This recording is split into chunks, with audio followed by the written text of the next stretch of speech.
Welcome everyone to my YouTube channel. This is Video Chess Training. I'm your host, International Master William Paschall, and we're going to take a look at a Grandmaster chess lesson. This is a game that's been played by a strong Grandmaster somewhere throughout the world. We're going to analyze it in detail here on our series Grandmaster chess lessons. The featured game today is by former US champion Kamsky, playing white.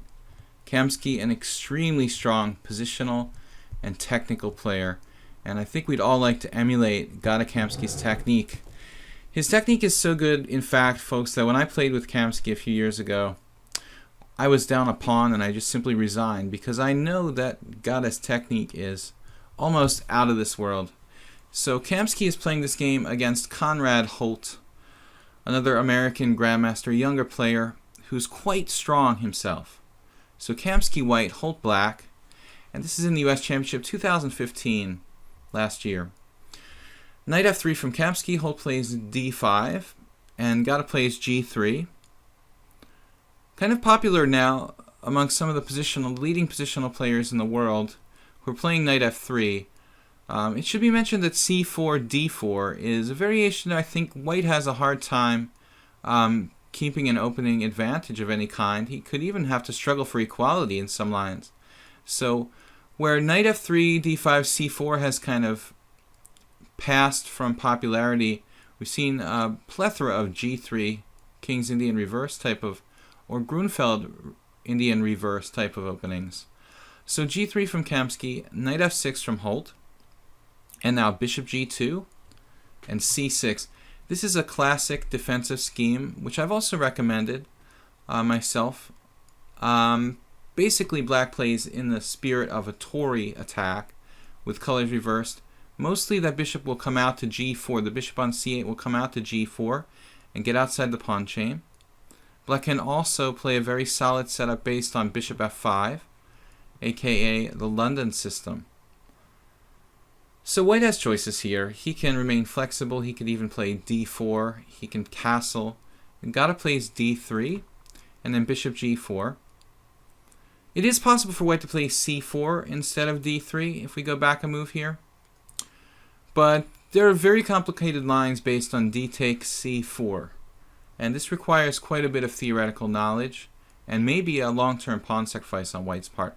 So Kamsky prefers to play just pure positional chess, non-theoretical, against his younger and possibly more booked-up Grandmaster opponent. Plays d3. Black plays bishop g4. And here, I like to play when I'm playing in the King's Indian, maybe h3 followed by castles and queen e1. But there are many setups that white can choose from. He plays first knight on b to d2. And here, black normally...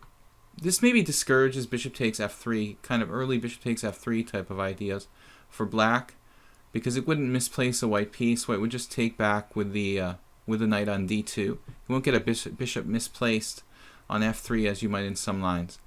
So at the moment, black can't play e5. I think the normal recommended line for black here is basically something like knight on b to d7 with the idea of e5. But Holt commits very early to e6. This is a tad passive for black, but extremely solid. When white could play a number of different ways. You could even play a Rhe8 type of opening with b3. Gada plays h3, and then bishop h5, g4. Going for the bishop pair, this may look a little bit weakening, but keep in mind that white hasn't played e4 yet, and he doesn't intend to weaken the f4 square permanently. So white can play a kind of Dutch type of formation with e3 and f4 later, and he doesn't have to weaken any squares drastically. g4 is slightly weakening, but all the squares can be covered. No like long-term squares. f4 will be protected by the pawn on e3. Bishop g6 and now knight h4. Going after the bishop pair, which is of somewhat nebulous value in this relatively closed position, but you have to keep in mind that all positions when they're closed may later open up. So if this position does open up, white will have the bishop pair, and many strong players rely heavily on the bishop pair. Bobby Fischer, for example, was an expert playing with the bishop pair. So Conrad Holt here plays bishop e7. Kamsky doesn't have to commit himself. He's waiting to see. He would like black to maybe castle before taking on g6. Kamsky plays e3. And then Holt, for his part, also wants to keep the tension in the position. He doesn't want to make it easy for white to decide what to do. I think here again, knight on b to d7 is fine, but Holt played queen c7, controlling some dark squares, and possibly with the idea of castling queenside. Queen e2 from white, also keeping options to castle both sides. Knight fd7. I was a little surprised by this, but it's not really a bad move. More normal would be to play knight on b to d7 here. There's no reason you really have to rush, but I think Holt was a little concerned that maybe in some lines f4, f5 could happen. I don't think that is an immediate threat. White does have second knight that could come to f3. But again, no reason to fear really playing knight on b to d7, I think, here. He perhaps didn't like g5, having to put his knight on h5. But I could also opt for something like knight a6. Knight fd7, knight on d to f3. Obviously, you could exchange on g6 in that position and follow it up with knight f3. Then knight e5, Holt exchanges pieces. Knight takes e5, bishop takes h4. And this bishop, as in some variations of the French defense, like in the advanced variation of the French, has to be a bit careful on h4 that it doesn't get trapped by a pawn move, like white playing g5 or f4 and g5. Kamsky nets the bishop pair finally in a very roundabout way. And so we head to the middle game, basically, with several pieces traded. And I think the position is roughly equal. H takes g. Holt has control of the half-open h file in exchange for the doubled pawns. And he doesn't seem to have any immediate problems. But Kamsky has the bishop pair long-term. However, there are 16 pawns on the board. So I don't think that the bishop pair is a major factor right now. Position is equal. Bishop d2, knight d7. But having said the position is equal, it's not necessarily equal forever. If, again, the position opens up, we should remind you that the bishop pair will be favorable. So castles queenside, king to b1. And Kamsky occasionally plays the Dutch defense with black, which I think is a strange choice for him. But perhaps in some anti-Dutch lines, he's used to this kind of scheme where, and sometimes in the Dutch, you have to castle queenside when white plays very sharp, early bishop g5 type of system. So maybe God is not averse to this kind of position. He's used to this, perhaps maneuvering in some anti-Dutch lines with black. King to b1 and castles queenside. Rook on h to e8. I'm not sure if I like this move, rook on h to e8. I mean, it's very classical to put the rook in the center. But the rook at the same time seems useful along the h-file, so I'm not sure Holt has to do anything here. I would think just to play like king b8 instead would be more natural. But anyway, rook on h d8, it's not really bad. And then rook c1, where Kamsky wants to open the position for the bishop pair here with c4. c4, open it up for the two bishops. And Holt plays knight c5. Which is kind of hanging out in the air. But white doesn't want to make any weakening pawn moves, although he could play d4, theoretically. And the knight on c5, putting pressure on d3, indirectly with a rook on d8, discouraging Kamsky from playing c4. So Kamsky plays his other trump, f4. We talked about this earlier, the potential for this to be like a Dutch, and also the potential for the bishop to get trapped on h4. So here, black could consider retreating his bishop to something like e7, but it's a little bit passive. Instead, he plays e5. And now an interesting moment where it becomes quite tactical. g5, threatening to trap the bishop on h4 and play queen g4 check and win it outright. And now Holt kind of panicked a little bit here, but it's hard to find the best move for black. The best move apparently is knight e6, which is a kind of scary move. I mean, you're leaving the bishop out there permanently. And at least according to the computer engine, black can hold indefinitely with the idea of playing rook back to h8. But for a human being to play this way, I agree, it's too difficult and abstract. I don't think it would be a practical decision. So black played instead the kind of rational move here, g5 and f5. When after f5, if the pawn structure remains as is, there'd be no way for white to ever get the bishop on h4 without trading bishop for it. So we take on f6, and you see Kamsky now has the bishop pair, but he's also achieved a kind of small pawn structure edge after bishop takes f6. So this is classic Kamsky. He's accumulating small advantages.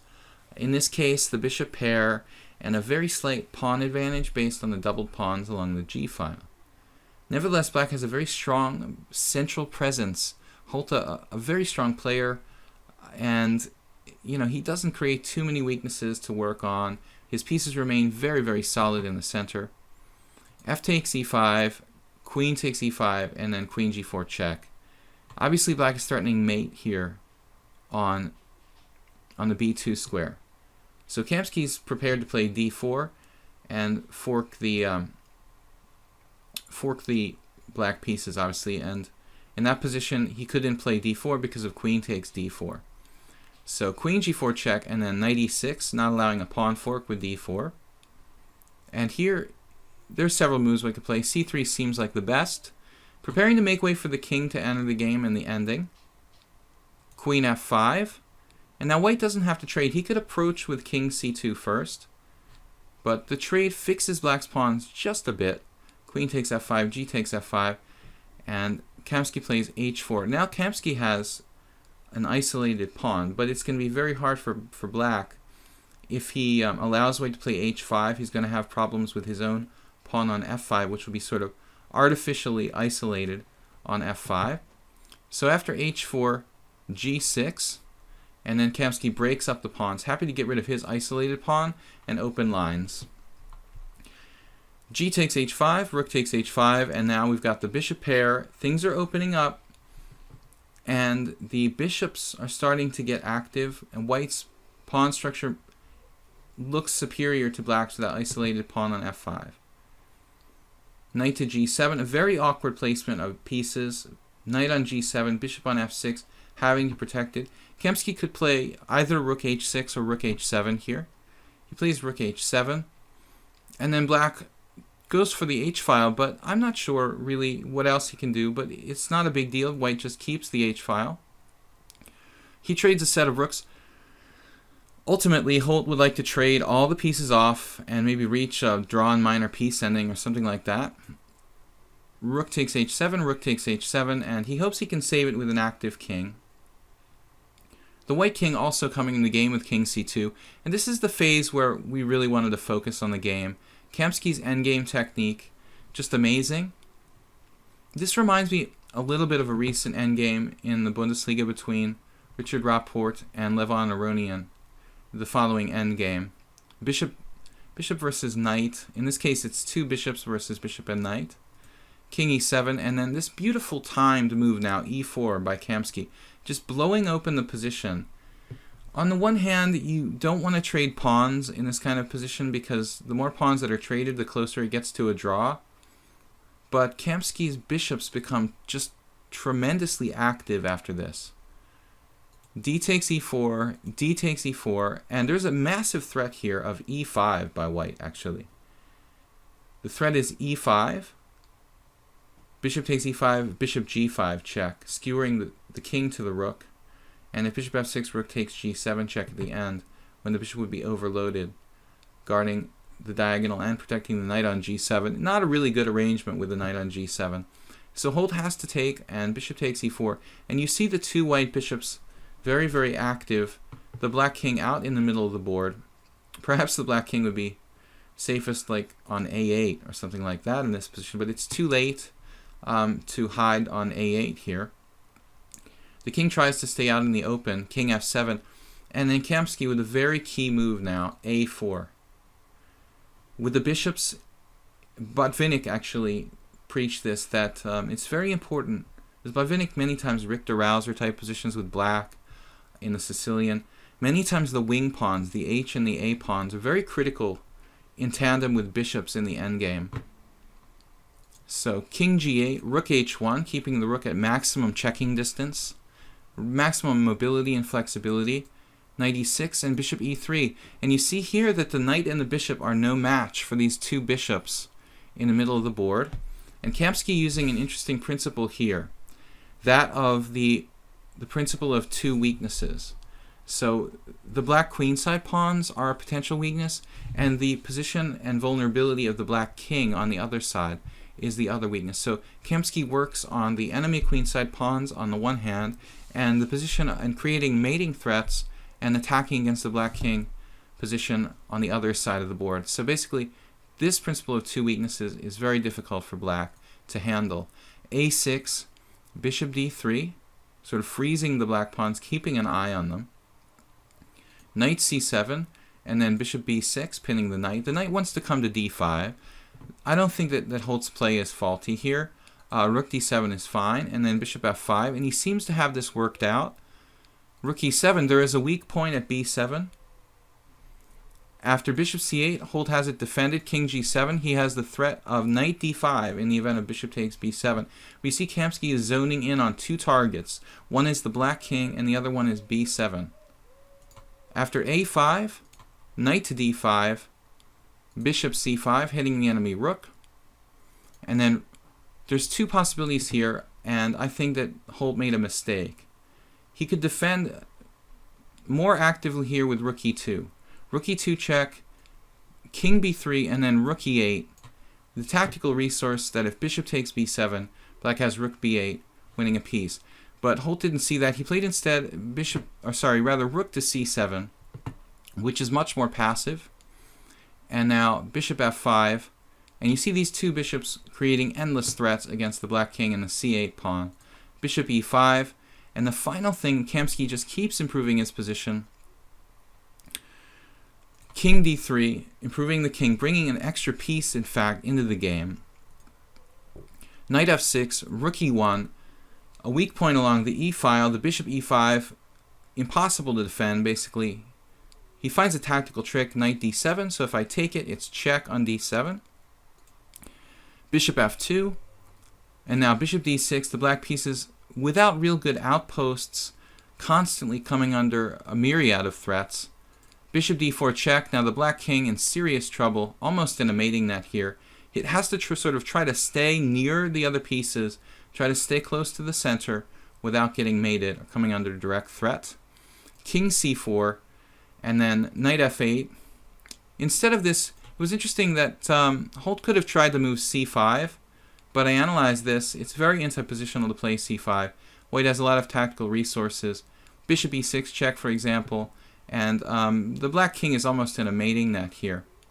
So it's a very unpleasant position for black. I don't think that c5 would help black's cause. Instead, he played knight f8. This is very passive. Bishop g4. And black is in a kind of zugzwang sort of situation here. Instead of bishop g4, there was an interesting line Kamsky didn't play. And I think he saw very deeply here. Bishop b6 calculated this wasn't enough. Basically, most players would have gone for this. Rook e7, rook takes e7 check, king takes e7, bishop c8. And the black king approaches here kind of quickly. So, and in this line, bishop c8, I think that black has knight d7. When it's not so clear, after bishop takes here, knight takes b6 check, pawn takes b6, not so clear that white is actually winning, even up two pawns, this opposite color bishop ending. So Kamsky, kudos to avoiding this possible trap where he might not have enough to win. At this point, Holt should have played king g6. It's a very difficult move to find, and he's probably losing even after that. But he makes a minor mistake with rook e7, and this allows bishop h5 check, just driving the king far away from the pawn on b7, basically. Bishop h5, so that's why king g6 would have been the only try, really. And now the king is just too far away. King g8, rook g1 check, good technique, getting the king far, far away. And then he's going to go after the c8 pawn. King h7, bishop g4, and we're going after the c8 pawn. King g6. The king is is a mating net, by the way. Bishop f5 check. The threat is bishop f5 check followed by king h6, bishop f6, with a mating threat based on rook h1. So after bishop g4, king g6 is basically the only move. bishop c8, and then king h5, and the crowning move here, rook to g7, winning the pawn on b7 by just exchanging the defender of the pawn on b7. Nothing black can do. He's completely lost here. And Kamsky wins.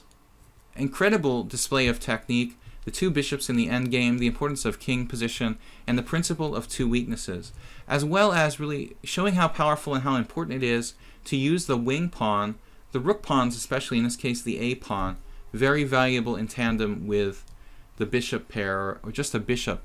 In this case, the bishop on c8, winning the b7, a6 pawns by force. Nothing black can do. If you exchange rooks in this position, rook takes rook, bishop takes rook, b7, a6, everything falls.